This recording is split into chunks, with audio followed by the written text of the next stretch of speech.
Hi, welcome to உழவன் மகள் channel. இன்றைக்கி நம்மளுடைய சேனலில் சீஸ் பால் எப்படி செய்யலான்னு பார்க்கலாம் வாங்க. ஆல்ரெடி நான் சீஸ் பால் செஞ்சுருக்கிறேன். என் பையன் கேட்டுகிட்டே இருந்ததுனால சரி மடி செய்யலான்னு சொல்லி செஞ்சேங்க. அதுக்கு ஃபஸ்ட்டு பொட்டேட்டோ பாயில் பண்ணி எடுத்து வச்சுக்கலாம். அப்போ இதுக்கு தேவையான அளவு உப்பு, சில்லி பவுடர், உங்களுக்கு ஃப்ளேவருக்கு வேணும்னா ஆரிகனோ ஆட் பண்ணிக்கோங்க, இல்லைன்னா வேண்டாம். சில்லி பவுடர் இது எல்லாமே போட்டு நல்லா மைதா மாவு பிணையிற மாதிரி பிணைஞ்சி எடுத்து வச்சுக்கலாங்க. இப்போ இந்த ஸ்டேஜில் நீங்கள் உப்பு எல்லாமே செக் பண்ணி பார்த்து காரம் எல்லாமே கரெக்டாக இருக்கான்னு பார்த்து இந்த மாதிரி பிணைஞ்சி எடுத்து வச்சுக்கோங்க. அதுக்கப்புறம் சீஸ் வாங்கிக்கோங்க. சீஸை சின்ன சின்ன க்யூப்ஸு, அதாவது உங்களுக்கு எந்த சைஸ்க்கு வேணுமோ அந்த சைஸ்க்கு சின்ன சின்னதாக கட் பண்ணி வச்சுக்கோங்க. அதுக்கப்புறம் நம்ம மிக்ஸ் பண்ணதை வடை தட்டுற மாதிரி தட்டி அதுக்குள்ளே சீஸை வச்சு நல்லா ரோல் பண்ணிக்கலாங்க.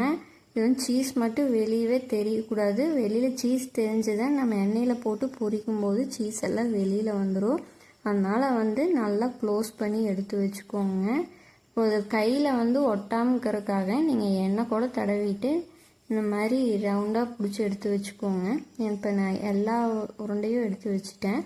இதுக்கப்புறம் ஒரு கப்பில் கார்ன்ஃப்ளவர் மாவு கெட்டியாக கரைச்சி வச்சுருக்கிற ஒரு பவுலில், அதுக்கப்புறம் இன்னொன்றில் ப்ரெட் கிராம்ஸ் இருக்குங்க. ஃபஸ்ட்டு கார்ன்ஃப்ளவர் மாவில் டிப் பண்ணி எடுத்து அடுத்தது ப்ரெட் கிராம்ஸில் போட்டு நல்லா டிப் பண்ணி எல்லா உருண்டையுமே முதல்ல இந்த மாதிரி எடுத்து வச்சுக்கோங்க. இன்னொரு பக்கம் நான் எண்ணெய் ஊற்றி காய வச்சுட்டு இருந்தேங்க. எண்ணெய் நல்லா காஞ்சிருச்சு.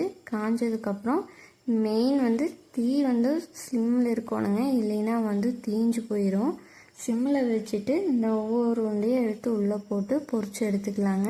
இது நல்லா பொன்னிறம் ஆகிற அளவுக்கு விட்டு இந்த ஸ்டேஜ் இந்த கோல்டன் ப்ரௌன் கலரில் வரணுங்க. இப்போ நம்ம சீஸ் பாலை எடுத்துக்கலாம். இப்போ சீஸ் பால் ரெடி ஆயிடுச்சு. இப்போ இந்த சீஸை நீங்கள் உடச்சிங்கன்னா சீஸ் வெளியில் வரணும், இழுத்தா வர மாதிரி நூடுல்ஸ் மாதிரி வரணும். இதை டொமேட்டோ சாஸில் தொட்டு சாப்பிட்டிங்கன்னா சூப்பராக இருக்கும். நீங்களும் வீட்டில் ட்ரை பண்ணி பார்த்துட்டு எப்படி இருந்ததுன்னு எனக்கு கமெண்ட் பண்ணுங்கள். அடுத்ததான் மாமா டூர் போயிருந்தான்னு சொல்லியிருந்தேனுங்களே. மாமா டூர் போயிட்டு வரையில் எனக்காக நிறைய ஸ்பூன்ஸ் வாங்கிட்டு வந்தார். நான் அதை உங்களுக்கு காட்டுறேன்.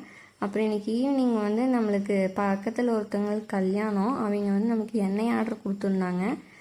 அது நாமளே டெலிவரி பண்ணிடலான்னு சொல்லி எண்ணெயெல்லாம் டின்னில் ஊற்றி பேக் பண்ணியாச்சுங்க.